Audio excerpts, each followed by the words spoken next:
Hi folks, it's John Nizman from lastchanceaurorestore.com. Today we're standing in front of a highly custom build that we're doing here at Last Chance. This is a 1981 Toyota Land Cruiser. It's the two-door short wheelbase model. So a lot of the Toyota people out there would call it by its code name, which is an FJ40. But to most of us out there, we would just call it the Land Cruiser. So this is an 81. Everything in pretty much every respect is totally custom, and there isn't a whole lot of factory stuff left or originality.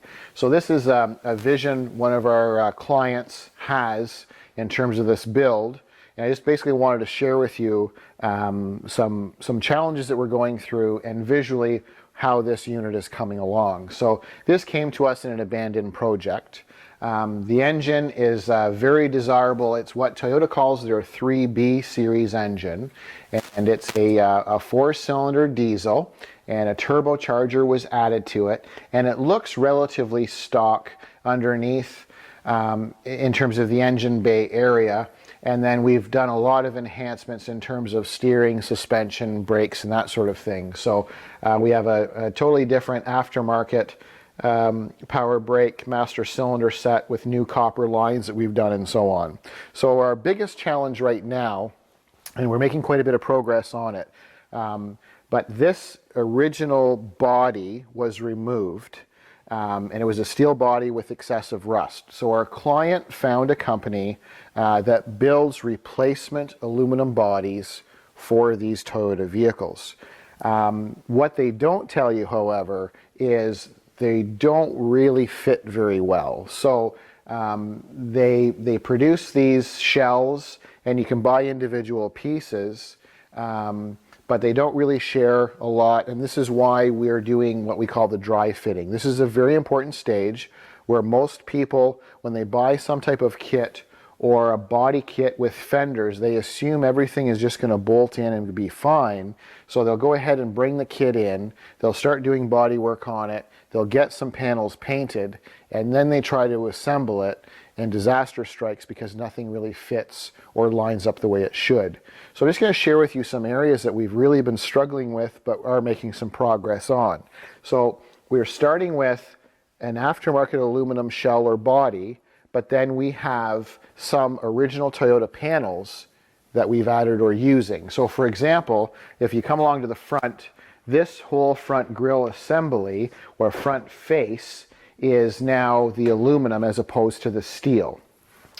The side panels, if you come along this side, these side panels that go between the cowl and the front, these are also the aluminum panels, and these are aluminum fenders. So we've already started to do some body work because these aluminum fenders come raw. So what I mean by that is, now these are dusty, but this is a raw rear fender, and this is the way they would come from that company. So they have, obviously tooling to bend and make these bends in it, and then it's our job to smooth them all out. And I don't think the camera will be able to pick it up, but when they stamp and they roll the aluminum, there's a lot of waves and dings and low and high spots. So after this is dry fitted on, and this is a rear fender, by the way, which will be dry fitted on probably this upcoming week. So they come all raw, and then what we need to do is, same as this front fender, where it's been rolled over or pressed, there's lots of like ribs and low and high spots. So what we did first when we sanded it is we applied a special two-part epoxy to the aluminum, which will adhere and have a really nice base to start with.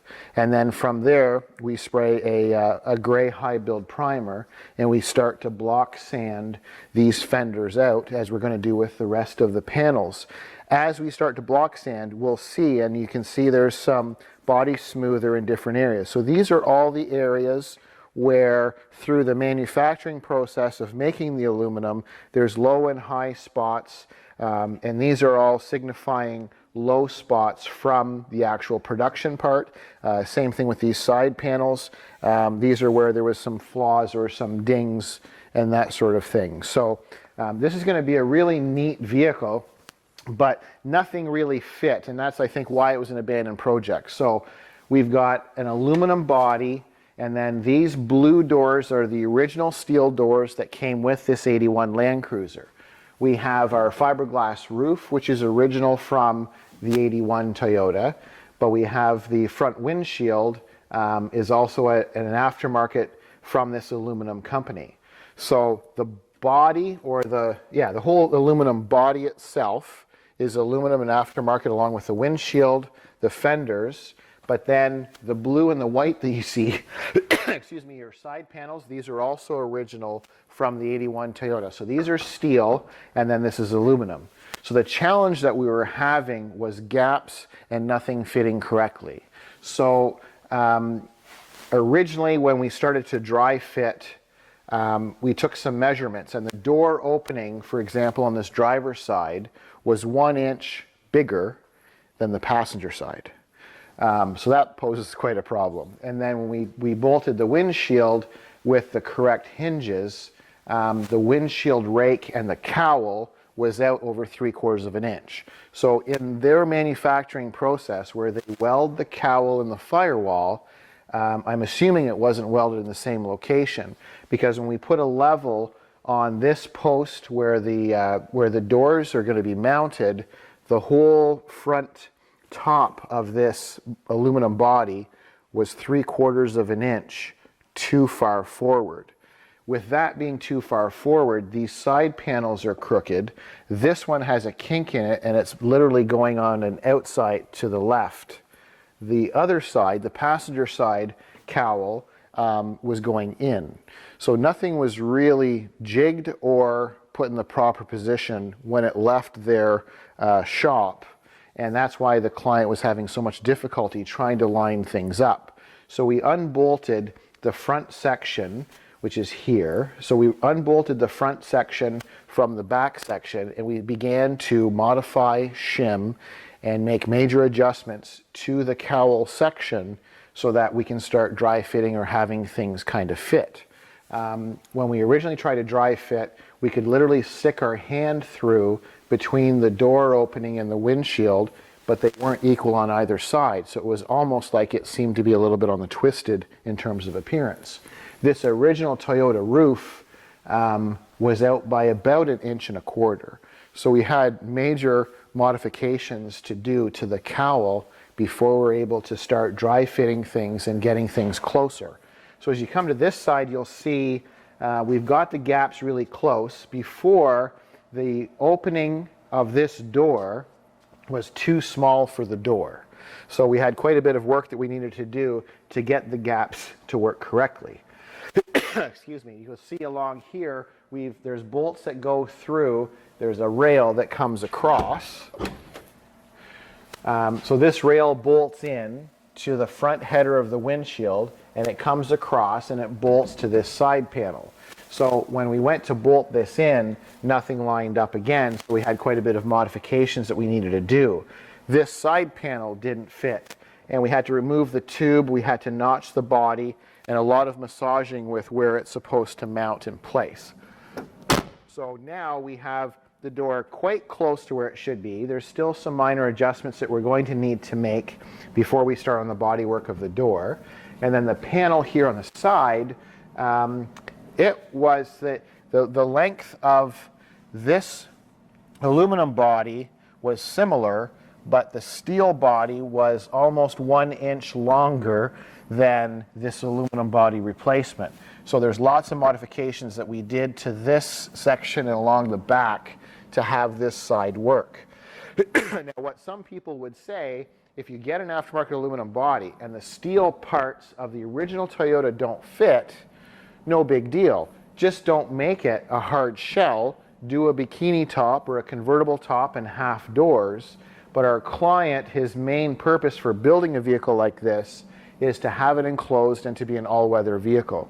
So it totally went against the whole vision of our client's plan in terms of having it warm inside in colder or crappier weather. So it was very important that we were able to make these panels work and to fit. So you can see from this side, this front fender, when someone tried to attach or bolt the front fender on this driver's side to the cowl, you'll see there's holes here, and that's where they attempted to drill and mount the fender to the cowl. But because the cowl was out and the fenders weren't put in the right location originally before the vehicle came to us, we had to readjust so that it's true and in the location it's supposed to be. So we'll be filling in those holes. We'll weld them shut with a special aluminum welder and fix that so that it's all square.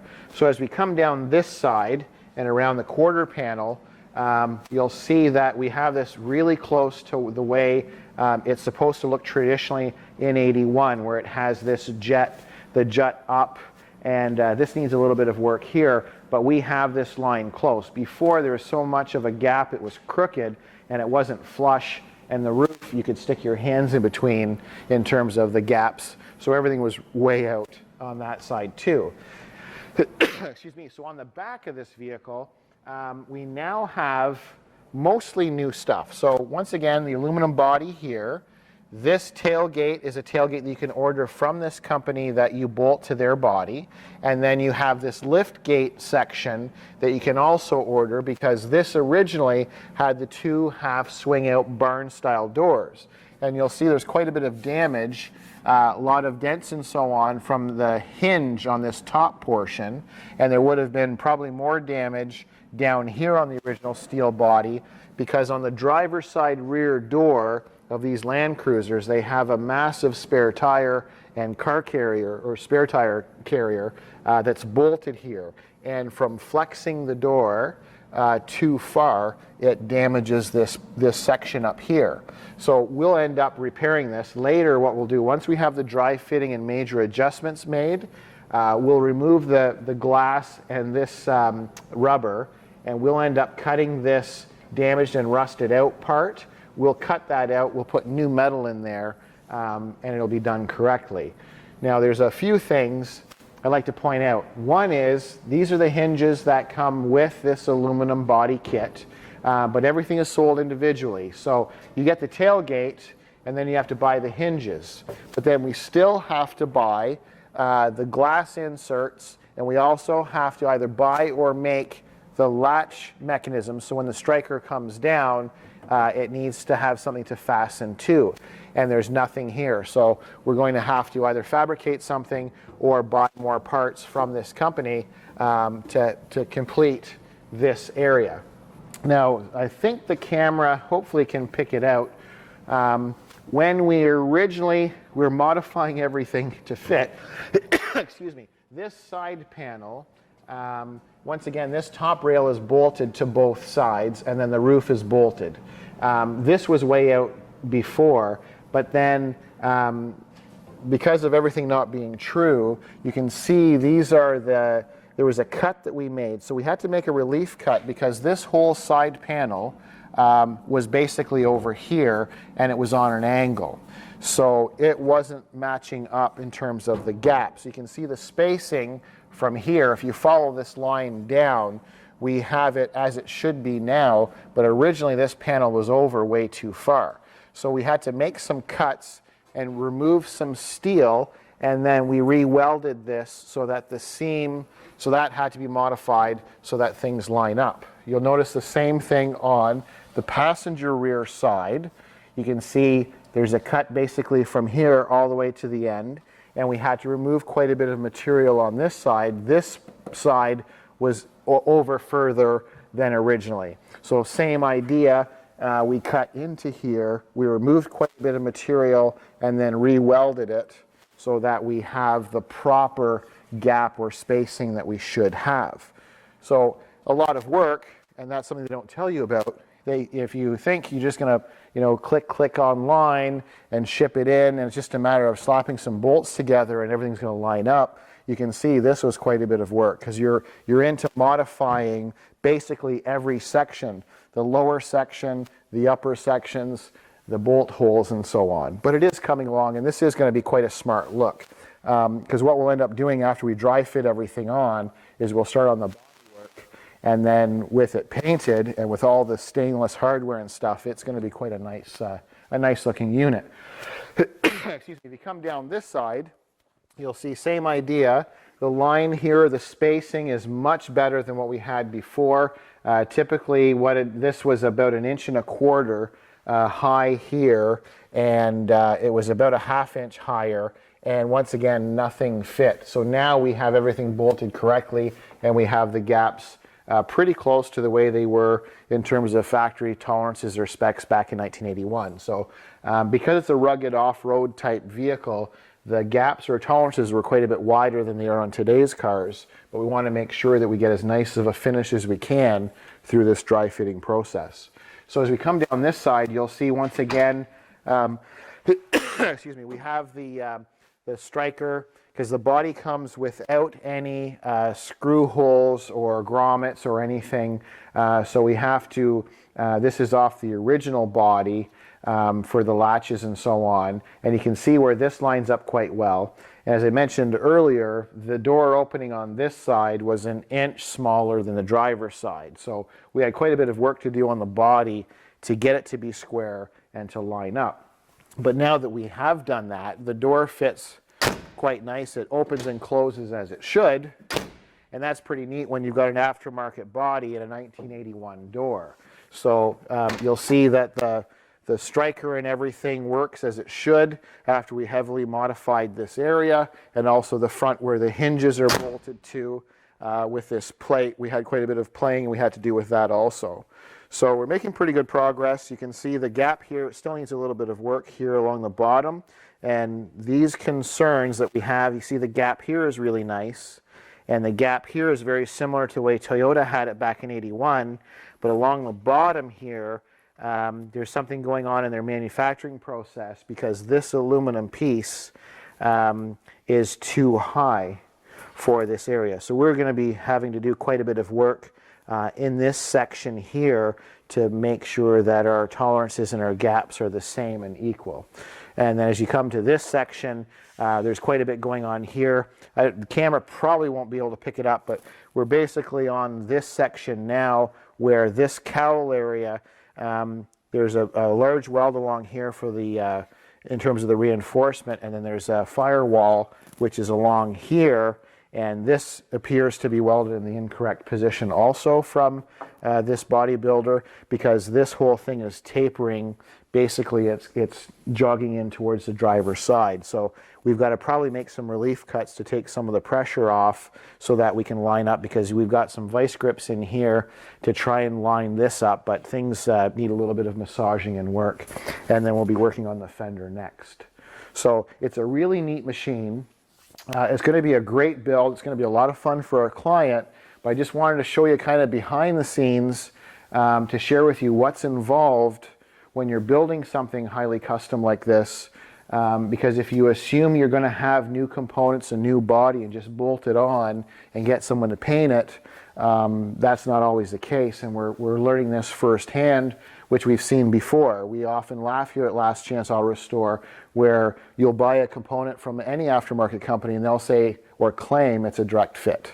So just something to point out. Once again, this is an '81 Toyota Land Cruiser, and I'm John from LastChanceAutoRestore.com.